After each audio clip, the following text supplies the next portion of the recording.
7-8 iyul tarixlərində Ankarada keçiriləcək NATO zirvəsinə hazırlıqlar davam edir.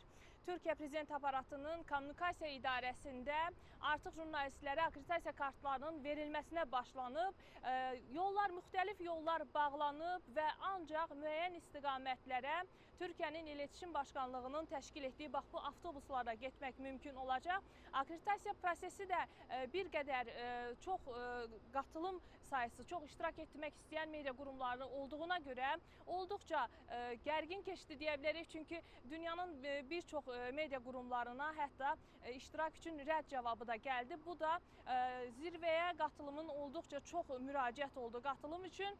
Ancaq yenə də 3000 jurnalistin burada çalışacağını deyə bilərik. Akkreditasiya prosesi başladı. Dediyim kimi içəri daxil olurlar. Çox sürətli bir şəkildə gedir bu proses. İçəri daxil olduqdan sonra müəyyən sənədlər təqdim olunur. Bizə gələn mailləri təqdim edirik bura. Daha sonra isə bu kartlar verilir və çox qısa bir müddət qaldı. Həyəcanlı və dünya üçün olduqca maraqlı NATO zirvəsinə şahidlik edəcəyik. Artıq belə deyək, saatları saya bilərik.